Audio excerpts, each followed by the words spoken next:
Hello, everybody. So, in light of, I mean, it's not really been my thing to do videos about political issues or anything like that because people don't want to hear that from me. It's all about you know I enjoyed talking about predators and things like that, specifically law and doing a bit of true crime.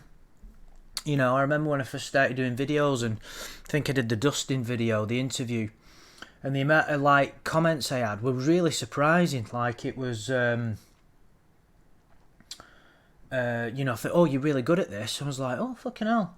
I mean, not that I was down about myself or anything, but it was just something I'd not considered. But as time's gone on, I've realised like one of my strengths as a person is communication.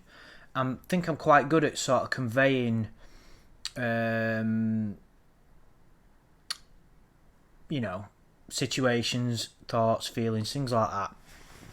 Um, I'm kind of a personable person. I'm a kind of, I don't know, extrovert, introvert, whatever. Kind of a bit of both. But anyway, the point is, I've always tried to keep it generally to those kind of things. But like in a time like this, I think like I've just got to, partly for my own reasons, just kind of explain what I think is going on, what kind of the deeper ramifications are for what's going on in the world at the moment. And it's kind of fitting that like my channel's just, I've never been big on like subscribing, and I don't think I've ever said, oh, please subscribe and like and all that, because it's just, I've never been in it for to go mainstream or anything. Although people have suggested it, it's just been for the enjoyment and people getting something out of it. But I've just hit like 2,000 subscribers, which has took me a long time, since, because I had to restart the channel when it got taken down, and it's just nice to have that milestone. If I'm being honest, it's not something that I sit down and think, oh, I've got that many subscribers. It's obviously nice when you do something like this and people respond to it positively. Of course, it's a nice situation. And the thing is, with what I've done over the last couple of years, it's not really just me anymore. You see the picture with Shin there. It's the streams that I've done over the last 12 months with Shin's Koala and Tiffany. They've really meant quite a lot to me because they're really they're exactly what I like to talk about. Getting into the nitty gritty of it, like as deep as we can, talking about the deeper social ramifications of what Lorne's done and people like him, the punishment, the legal system, the psychology behind it, spirituality. What I'm into with all that kind of stuff, and it's been such a blessing to have those two people to be able to do videos with, because they're both friends of mine, and I think a lot of both of them, and they add such another dimension to the videos, and I think people really enjoy it. It wouldn't be, it'd be pointless doing them without them. It gives us a deeper insight. I think I have my strengths in the way that I talk and conduct the videos, and they do in their own way, but we all complement each other, and there's no disrespect. Sometimes we all have a tendency maybe to over talk, and Shin can bounce his ball and chew all the time. Fucking, no matter how many times you tell him, it's like, no chewing today, Shin. And as soon as the video starts, it's just funny. Yeah, we all have our strengths, and we all respect each other, which is really important, and that's invaluable, really. And it's meant a lot that we've really kind of got some deeper topics. And there's other content creators at the minute who, everybody has their own style, and it's sort of indicative to the community and what it's all about, that people can come in and have their own style and approach things from a different angle, like what the great Batsby does. She had a conversation with Tiffany. I've not listened to all of it, but I've listened to some of it, and not because I don't want to, just timing in it. We're all a little, things are all a bit nuts at the minute. and it's brilliant. You know, there's questions that I didn't think to ask and things like that. So, you know, it's good. And you know what? You know, all this predator and lawn business is just a tiny corner of the internet. So I've never took it that seriously, but it's still been a nice hobby to have. And just a few thoughts that I wanted to share. It would seem kind of rude. I wasn't going to do it because the thing is, at the minute, you've got celebrities popping up online. You've got like Arnold Schwarzenegger doing videos. It's like if he's doing videos and telling people to stay calm, and you don't want to fucking listen to me, do you?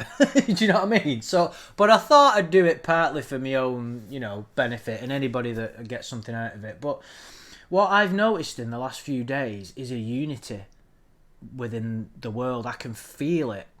I can feel it inside. I don't know whether that means I'm crazy, but possibly. But what this has done, last night was a big night in England. It's probably the most significant thing that's ever happened politically or socially since I've been alive, is that all clubs, pubs, restaurants have all been shut. I have a couple of family members whose lives will be turned upside down now because of that. So I'm already taking steps to try and help people. I'm very lucky because my job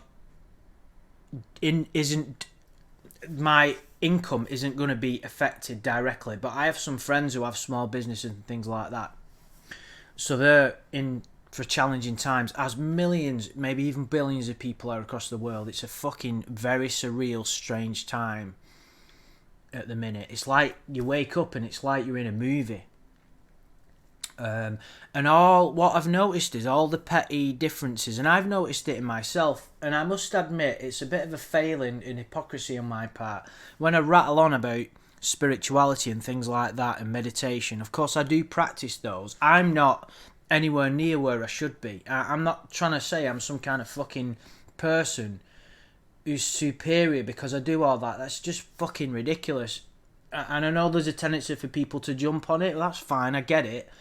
The only reason I've gone down that path of spirituality and reading what I believe to be sacred text is not because I'm better or worse than anybody.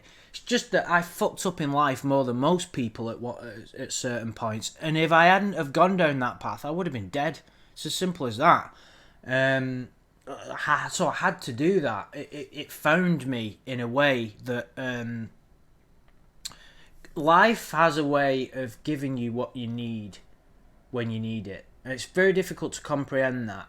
And, you know, you might start throwing things at me like, oh, what about someone who's dying and all that?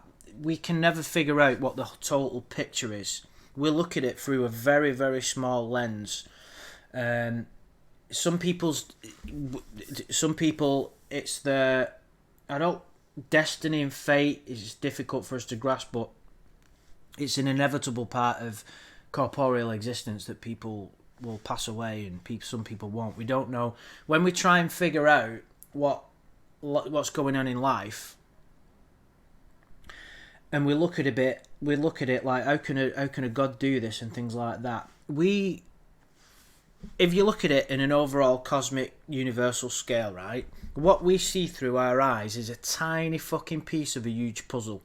And we see that one part of the puzzle, just that tiny little part. Think of it as a jigsaw, right? You see that one piece of that jigsaw puzzle, and on its own, that one piece, it's just a piece. It's like, well, what's this? It doesn't mean anything.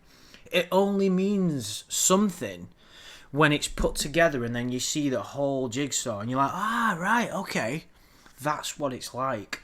We are one small planet upon trillions and trillions and trillions, numbers that our mind cannot comprehend.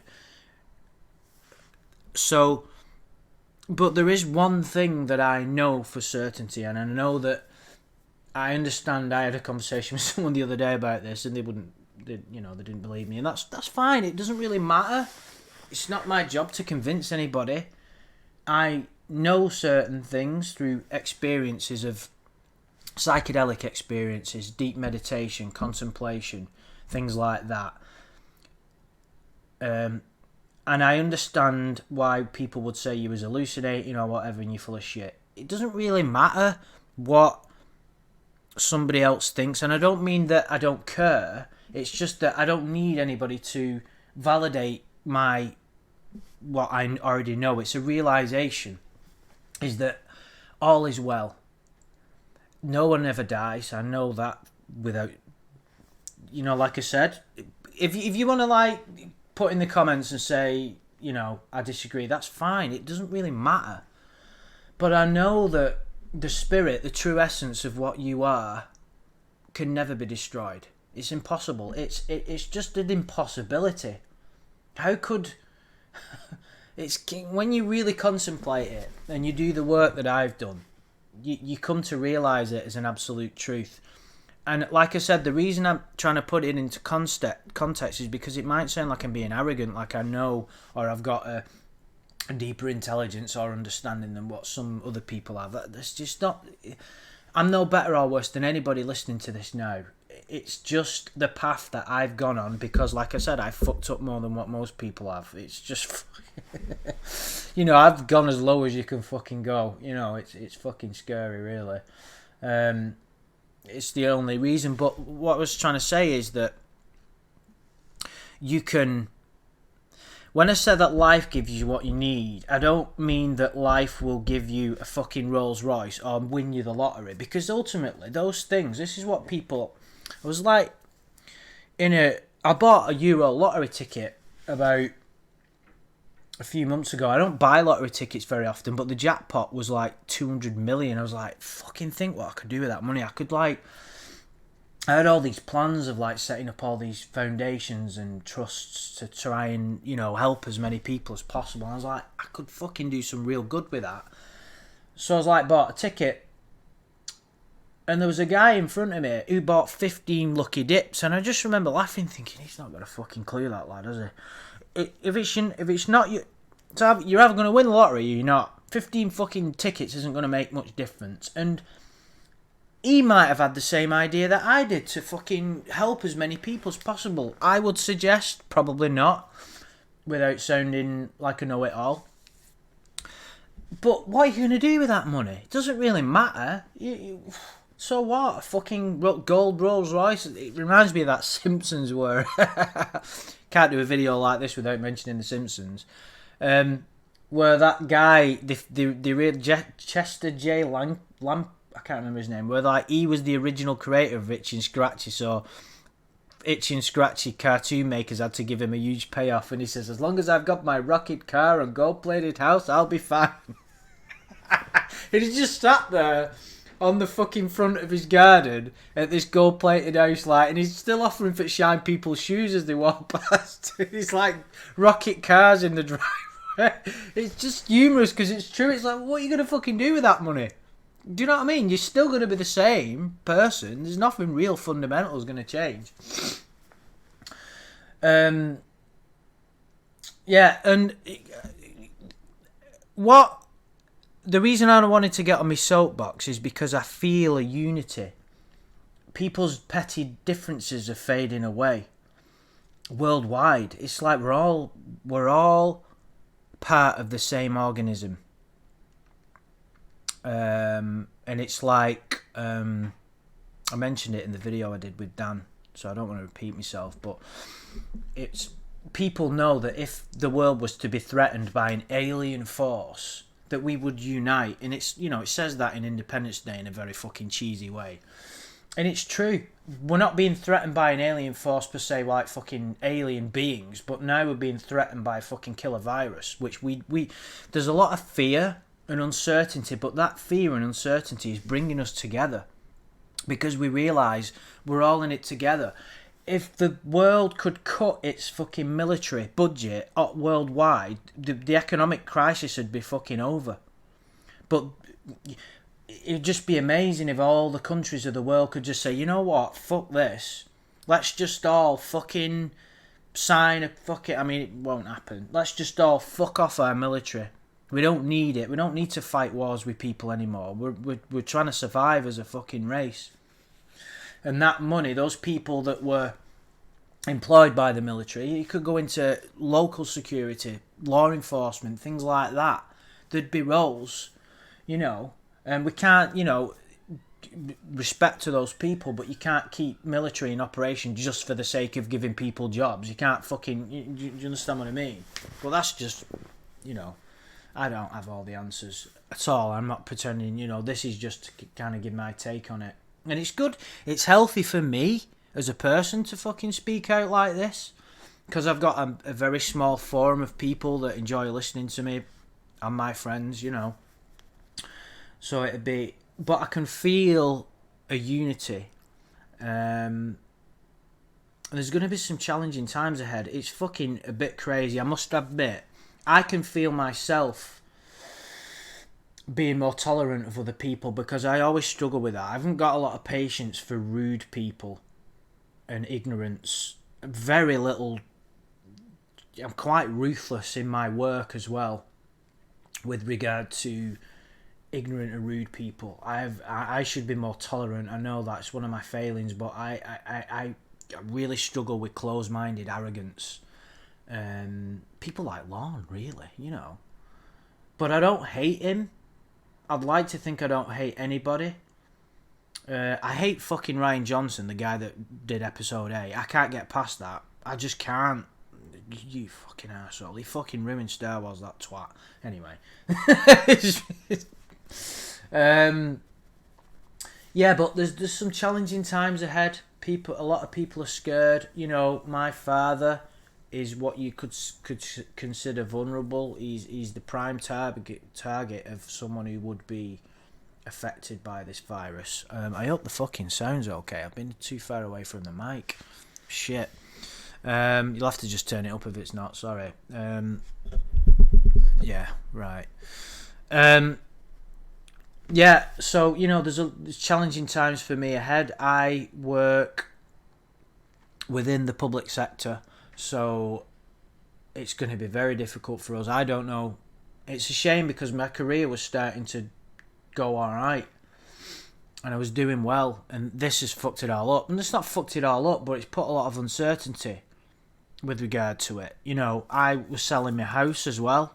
That's gone tits. You know, that's not going to happen now. But compared to what the challenges some people are going to have to face, it's not a lot really. But I can see what the benefits of it. I went for a walk this morning. I got up really, really early, right?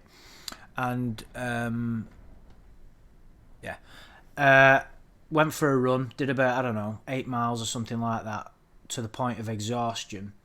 Got back, got ready, and then went for a walk around the local lake with some music on. And I just remember looking at, like, it's a beautiful little area, really. We don't have many places like that in Manchester, and it's beautiful little green area, loads of trees, rare birds. It's like a tiny little national park, not national park, but like a local attraction. And I just remember a little tear. I'm going to have to admit that I'm a pussy deep down. A little tear rolled down my eyes as I was walking around listening to music, because I just saw the swans on the lake and the sun shining down, and there was a little bit of mist rising from the lake, and I just thought, as I was listening to a Noel Gallagher track, some of the things that we have in life are just beautiful, and like just simple. Them are the things that matter. You know, nature and the beauty of the world, and all the things that are being taken away from us now because the pubs are shutting. The people that rely on that, alcohol and that type of social interaction, are really going to struggle now. They're going to have to find something else to do, but it'll help them, because it'll remind you what is real, what's important and what isn't. Drugs have been a necessary evil in civilization. Someone very close to me wouldn't have been able to maybe survive without it. Luckily for me, as we've spoke about, you know, we had Kat on a couple of weeks ago, Kat G. It was brilliant to listen to, as someone who's had those massive problems with alcohol and has overcome them. Lorne, who is, you know, the reason why I'm on this platform. His whole life has been determined by alcohol abuse. People can still drink at home now, obviously, but not being able to go to the pub, a lot of people are going to be completely fucked up now. They're going to be like, what the fuck am I going to do? Do you know what I mean? So it's really like challenging for a lot of people, but I do feel something in the air. People are starting to forget about the petty differences. People are going to be forced into a position where they have to get back to the fundamentals of what makes life worth living. Friends, family, things that anybody can enjoy. They're the things that are important in life. Everything else, the fast cars, the properties that you've got, accumulating money, accumulating fucking getting, laid every night by a different girl and all that kind of stuff. You can enjoy those things, but if they take over, you have lost perspective on what life is. It's a game. Never forget it's a game. That's when you lose. It's like I think it was said in the Bible that you can gain the world but lose your soul. And some people will do anything to get what it is that they want. And it's worthless if you lose your soul. You never lose it, really, but what you do is you turn to the dark side and you're consumed by anger and grief and regret. And that's dangerous. But I do see the silver lining in all this. I really do. What's going to happen, who knows? I'm no expert, but I do know that all is well in deep down. It may not feel like that for some people, but it's a time to remind us of what's important. It really is. So there's obviously going to be quite a lot more videos from me over the next few weeks, one would imagine. Doing a stream tomorrow with Shin and Tiffany, all going well, hopefully. So hopefully you'll join us for that. I appreciate you listening to me getting on my soapbox. It would, like I said, it would seem silly not to, really. I hope that you've got something out of it, and thank you so much. Like I said, it's nice to kind of get up to 2,000 subscribers again. Actually, it's kind of a nice milestone. I'm like, oh, that's pretty cool, isn't it? I appreciate everybody that's subscribed and everybody that listens and joins us for the streams. It's really good. There's a real good sense of community, and like I said, it's not really my channel anymore. It's Shin's and Tiffany's as well. We're all in it together, It's not it's everybody's. All the communities, doing this has been a positive experience on my life. It really has. It's fucking amazing how Lorne tried to fucking imaginary kid and suddenly people are benefiting from it. It's just fucking mind-blowing, that, isn't it? That's fucking mind-blowing. What a fucking crazy. Fuck me. Anyway, I'm going to have to go because I've got a couple of things to do and then figure out what I'm going to do with the rest of the day. So, guys, thank you so much. I really do appreciate it. And I will, obviously, there's the stream tomorrow. Please leave any comments, any thoughts, anything that you think. Whether you think I've prattled on too much, not a problem. So, guys, thank you so much. Please look after yourselves. And we'll speak to you soon.